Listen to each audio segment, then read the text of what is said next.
Hello, everyone, and welcome to English Pod. My name is Marco. My name is Catherine, and today we have an advanced level lesson for you guys all about food. What kind of food are we talking about today, Marco? Today we're talking about cheese. So there's so many different types of cheese, so many varieties. So we're going to take a look at these varieties. You may know them or not, but we're also going to take a look at the pronunciation because most of them are either Italian or French. So how do you pronounce these in maybe in American English? Good question. Let's listen to our dialogue for the first time, and we'll be back in a moment to talk about the wonderful world of cheese. Hello, everyone. My name is Lori, and I want to welcome you to this course. We will learn all about one of the oldest yet most delicious foods on this planet, cheese. Let's get started. Cheese is usually categorized into 4 types: soft, semi-soft, semi-hard, and hard. The designation refers to the amount of moisture in the cheese, which directly affects its texture. Making cheese is an ancient practice dating back thousands of years, and the home cheesemaker can usually find recipes for cheese that fall into any of the 4 categories. Soft cheese includes cottage cheese, cream cheese, ricotta, brie, blue, roquefort, mozzarella, Munster, and similar cheeses. These cheeses generally pair well with fruit or meats and can be used as breakfast cheeses in an omelet or as pasta fillings. They are usually mildly flavored and very high in moisture. American, Colby, Kojak, and similar cheeses are in the semi-soft category. These are slightly stronger in flavor and cover a wide range of uses. Kojak cheese, a blend of Colby and Monterey Jack, is one of the most popular. This allows the sharper flavor of the Colby to be combined with the milder Jack cheese and also melts better than plain Colby. Grilled cheese sandwiches often use American cheese, and Mexican cheeses such as asadero and queso fresco are becoming more popular. Hard cheeses include Parmesan, Romano, Asiago, Swiss, Gruyere, and others. Parmesan and Romano are most familiar as the grated powder used to top spaghetti, but they are also used as accompaniments for fruit, wine, nuts, and other appetizer items. Swiss is a popular sandwich cheese and melts well, unlike some other hard cheeses. All right, we're back. So obviously this is a very interesting lesson because it also gives us an insight onto how cheeses are categorized. I personally did not know that you had all these categories of cheeses, starting out with the soft cheeses. That's right. So basically they're broken into these soft, semi-soft, semi-hard, and hard categories. The soft cheeses are the ones that are actually, you could touch them and they're soft. They kind of move under your finger. Right. And the famous ones, I think, are cottage cheese, which is almost like yogurt. Yeah, and cream cheese is all. And cream cheese as well. But also ricotta and brie and roquefort and mozzarella. So, for example, these cheeses, they're usually, they're obviously very soft cheeses. Do you say cheeses or cheese or cheese-eye? Yeah, we just say cheese normally, or different kinds of cheese. So in that case, you make the plural kinds of cheese. Okay. Types of cheese. So these kinds of cheese, they are recommended, or they say that they pair well with fruits or meats. So when we talk about pairing a cheese with fruits or pairing a cheese with wine, what are we saying there? In that case, we're saying that it's best to eat with certain kinds of food. So you can say, I would recommend pairing this red wine with lamb. But in the case of cheese, you could say, I would recommend pairing this delicious brie cheese with fruit. Okay, so you actually have brie with fruit. Usually. That's right. It depends on the kind of cheese. A lot of times you see mozzarella on pizzas, and so it's not paired. It's actually a part of the dish. It's an ingredient, right? But if you're going to eat a piece of cheese alone, you can have it maybe with some fruit. So I guess that's the main difference between pairing and having it as an ingredient. Is pairing, you're combining it, but it's not really part of the dish. No, and as an ingredient, it has to be in the dish to make it work. And so you have a lot of these delicious soft cheeses that you eat at breakfast or sometimes dessert. Ricotta, cream cheese, these are all parts of desserts, like cheesecake, for example. Oh yeah, what cheese? What do they use in cheesecake? Usually cream cheese. Oh really? But then you get into these other cheeses which are semi-soft or semi-hard, and semi here just means part. So it's partially hard, partially soft. And these cheeses are different because you might use them sliced on sandwiches, things like that. In this category, you have American and Colby, and Monterey Jack is also very, very popular. So these actually do have a more American sound to it. Obviously, American cheese or Monterey Jack. That sounds a little bit different than all the Italian or French sounding cheeses that we had in the soft ones. That's right. And you'd even have something like cheddar in this category. There's another cheddar cheese. Yeah, there's another good cheese. As you said, these are very typically put in sandwiches. Yeah, I mean, you can use them in different ways. Sometimes we grate cheese. That means we rub it against this machine, a grater, to make it come out in these little fine pieces. For example, on top of pasta or on top of nachos. So we have grated cheese, but you can also have sliced cheese, and that's the kind of that's the way that we cut cheese to put it on a sandwich. So, for example, if you go to McDonald's and you get a burger, usually the cheese that's on your hamburger is cheddar cheese, right? That's right. It's a slice of cheddar cheese. Okay. Now, moving on to our next category. Well, actually, towards the end of the different types of cheese under the semi-soft category, they also talk about Mexican cheeses such as asadero and queso fresco. I love queso fresco. You've had this before? Yes, many times. What do you usually have it with, or how do you pair it? Usually it's an ingredient on tacos because it's a little bit crumbly. That means that it's like balls as opposed to being one chunk, one big piece. And so we usually have it like that, or I've also had it as just a piece of cheese paired with a fried plantain or sour cream. Yeah. It's actually very good. The thing with queso fresco is all of the cheese, they also depend on how mature they are, how long they've taken to make them. And queso fresco means fresh in Spanish, and this is the main I think factor in this type of cheeses that is very, very immature. It's a very fresh cheese. You can make it in like a day or two. Exactly. It just takes one night to sit and to become cheese, basically. Right. But other cheeses, and we'll see some of these in the hard cheeses, take a very long time to become their final cheese state. And one of those cheeses is Parmesan. You know, in Italy, when you buy Parmesan, they have these big wheels of it. They're circles. And you have to pay according to how old it is. Oh, really? 18 months, 36 months. And it gets more expensive the older it is. So obviously the older it is, just like wine, it has a more intense flavor. That's right. And there are special characteristics for certain ages. Sometimes people really like the young ones. It depends on your taste and what you're going to use it for. But Romano is another cheese in Italy that's used like Parmesan on top of pastas. So spaghetti, you would grate it and you put it on top of pasta. Oh, okay. What about they also mentioned this other one, Asiago. Asiago cheese. Swiss cheese is the one with the holes. Asiago is, I don't know if maybe it's Spanish. But then we have Gruyere, which is a French cheese, and it tends to be very, very, very strong flavored. So I think Gruyere is the cheese that usually many people use for making fondue. So they basically have this big pot or this medium-sized pot, and all the cheese just melts, and you just dip pieces of bread or vegetables in there, and you eat this just melted cheese. Fondue, very popular dish in Switzerland. That's right. But yeah, these all these different types of cheese, as you said, there's so many different types, and according to the age. Now, you lived in Italy for a while, and obviously they are they're a nation that enjoy having wine and cheese very regularly, right?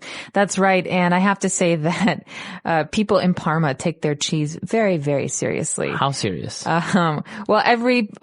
A lot of people buy these big pieces of Parmesan cheese and they keep them in the refrigerator. And you don't just put the Parmesan cheese on the spaghetti. You also break pieces of it and you eat it alone with some, a glass of wine. Or some people like to put a little drop of balsamic vinegar on top of the cheese to give it some flavor. Oh, really? So there are many different ways to eat it. I'm sure it's different all over the country, but mozzarella, Parmesan cheese, Romano, these are all cheeses that are very, very important in Italian culture. It's very interesting because, obviously we have listeners from all over the world, but some countries have a good culture for wine, cheese, and cured meats. Like, for example, in South America, if you visit Argentina or Chile, They are a nation that actually have a lot of variety of cheese, wines, and cured meats.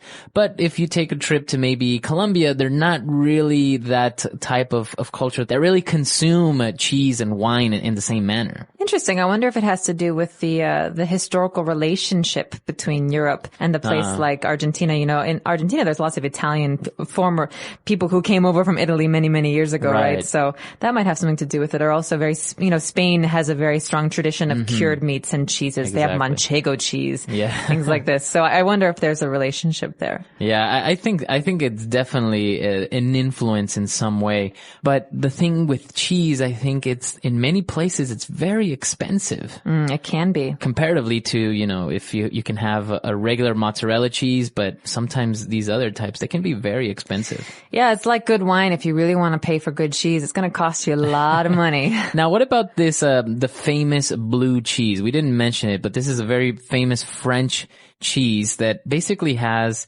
mold on it. Well, yeah, all cheese, you're growing cultures, you're growing these things that are alive, but blue cheese, you can actually see it, and it's moldy. Mm-hmm. It's white, and there's some blue or green mold. Exactly. And some people love it, and some people hate it. I think it's it depends on your tastes, but it does have a very strong flavor. Well, do you personally like it or dislike I it? do not like blue cheese, but I love other kinds of cheeses like camembert, which is a French cheese with a very strong flavor, very stinky cheese. So it's not necessarily that it's strong. It's just that I don't like the taste very much. Okay. Actually, it's very popular to put on salads, right? Yes. Blue cheese, a sauce or a dressing. Blue cheese dressing. Yeah, that's right. It's made out of blue cheese. It's a very interesting topic, and I'm sure that locally, many people also make, or countries have their own types of cheese. I know, for example, in Ecuador, we do have also something very similar to queso fresco, that's commonly used for breakfast. And here's an interesting thing. They put it in their cup of coffee. No way. So, it's cheese. It's cheese. So basically you have coffee with milk, very popular in Latin America, and people will take a piece of cheese and put it in their coffee. So obviously with the heat, it won't melt completely, but it will become very bendy and very soft.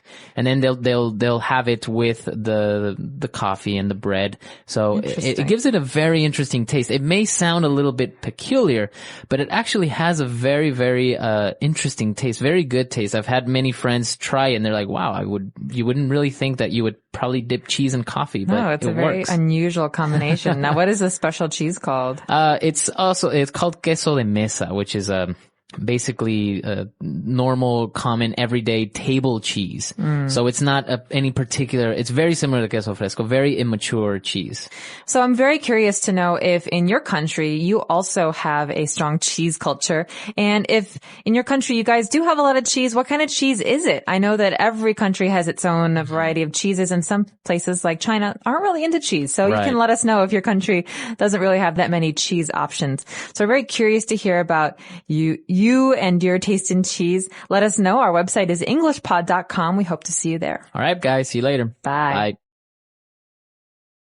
Hello, English learners. Welcome back to English Pod. My name is Marco. And I'm Erica. And today we're going to be looking at another kind of science fiction lesson related to aliens. That's right. And I think in this lesson, we'll actually have an alien sighting here at English Pod. Right, an alien encounter. So we're going to be learning about the stars. We're going to be learning about aliens and UFOs today. That's right. And we're also going to learn some language that you can use to describe negative results, things that happen that are bad. That's right. So let's start by looking at vocabulary preview. Vocabulary preview.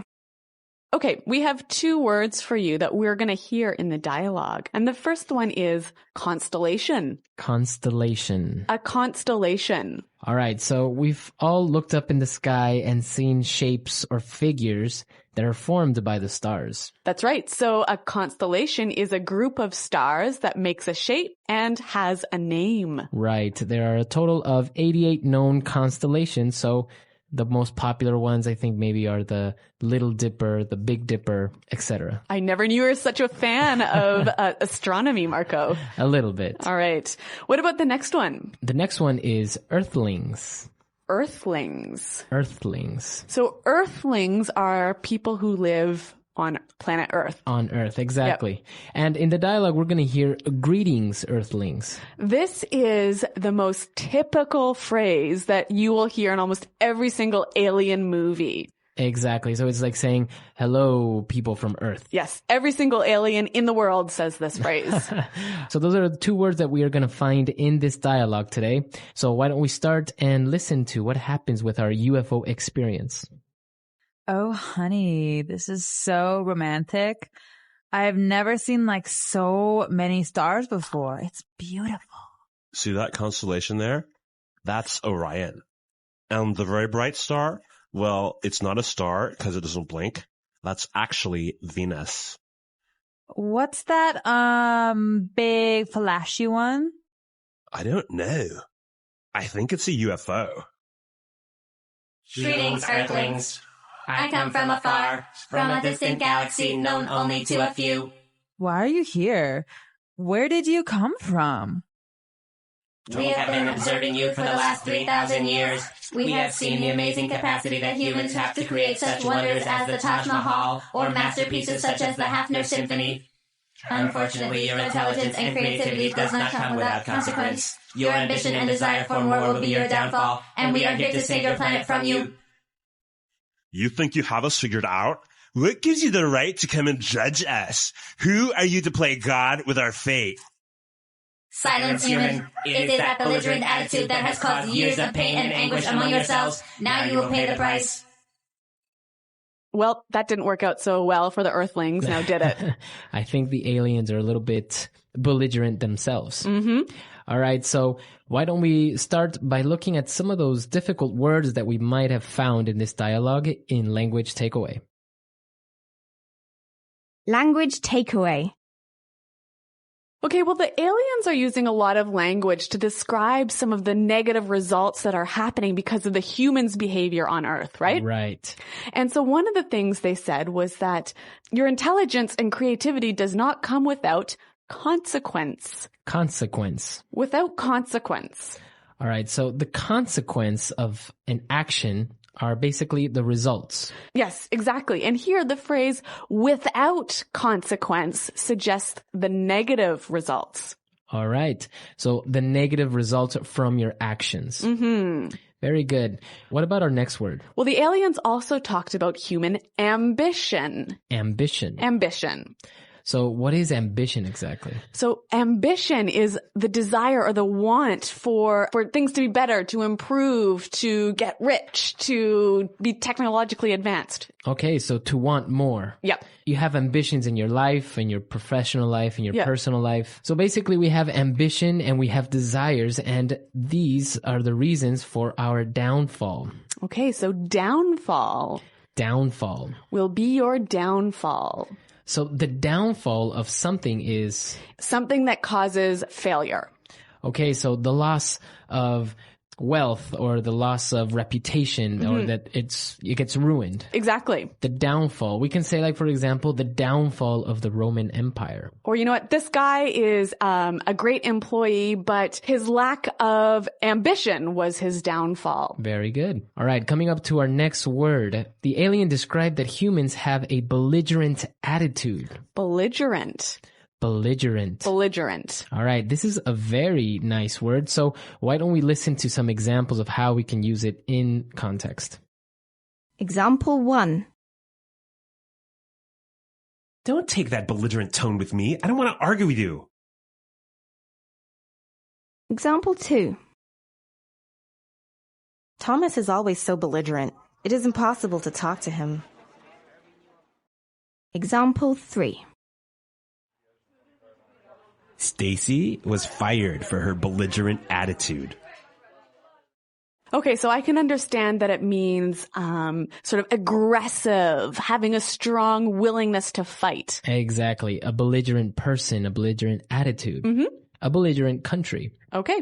Very good. And our last word for today. Anguish. Anguish. Anguish.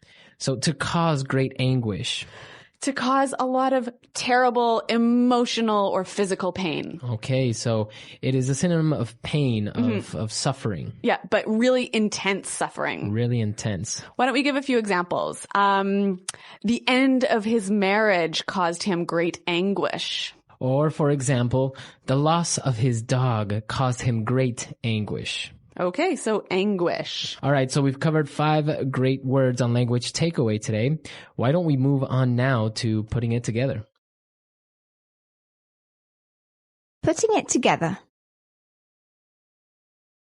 Okay, we're going to look at 3 phrases that we heard in the dialogue and see how we can use them in different contexts. So the aliens were praising some of the masterpieces that the humans have created, right? Right. He said, you humans create such wonders as the Taj Mahal, blah, blah, blah. Okay. So let's look at this phrase, such wonders as. All right. So we have a noun here, a wonder. An amazing thing. An amazing structure. Yes. So he says such wonders as. Now we can change this noun and replace it with another one, right? Yeah, we can replace that noun with anything. So why don't we hear a few examples? Example 1. To finish this house, we need such materials as cement, wood, and steel. Example 2. I need to write a report on a social topic such as psychology, health, or marriage. Example 3. Companies have found that social networking sites such as Facebook and Twitter are great marketing opportunities. So this is a really useful structure to use when you want to give examples of many different things. Okay, and as the alien was criticizing the humans, the guy said, "What gives you the right to come and judge us?" So interesting phrase. What gives you the right? What gives you the right? What gives you the right? All right, so if I tell you, what gives you the right to, and then a verb, Yep. what am I saying there? You're basically saying, you don't have the right to do this. You shouldn't do this. Why are you doing it? Or why do you want to have this control over me? Yep. So when would you use this phrase? If somebody is trying to control you, or maybe somebody is judging you or doing something to you against your will, maybe, Yep. you would say, what gives you the right to take my phone away? What gives you the right to tell me what to do? All right. It's a good phrase to tell that other person that they shouldn't do that. They're doing something unfair. Unfair. Okay. Yep. And our next phrase is very similar. Who are you to play God with our fate? Okay, so I want to look at this. To play God. All right, so to play God is making these arbitrary decisions, like he is the master of everything. Right, controlling everything. But this phrase, who are you to? So basically saying, you don't have the power or authority to do this. And you can use it in exactly the same way. Who are you to tell me what to do? Who are you to take away my phone? Exactly. So you don't have the power to do this. Very good. So these phrases are a little bit aggressive, almost belligerent, wouldn't you say? A little bit, but I guess if you are being treated unfair or if you are angry at a situation, it would be a good phrase to use to put your point across. Yes. And as we saw, these humans are pretty angry. So why don't we listen again as they're telling the aliens, who are you to do this to us?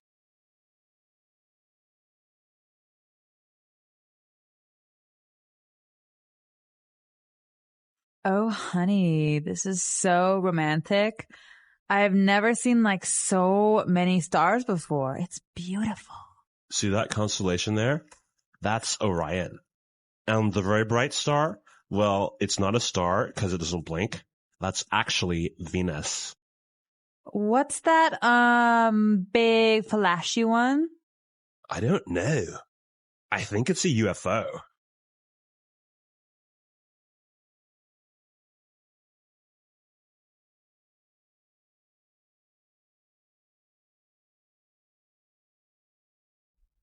Greetings, Earthlings. I come from afar, from a distant galaxy known only to a few. Why are you here? Where did you come from? We have been observing you for the last 3,000 years. We have seen the amazing capacity that humans have to create such wonders as the Taj Mahal or masterpieces such as the Hafner Symphony.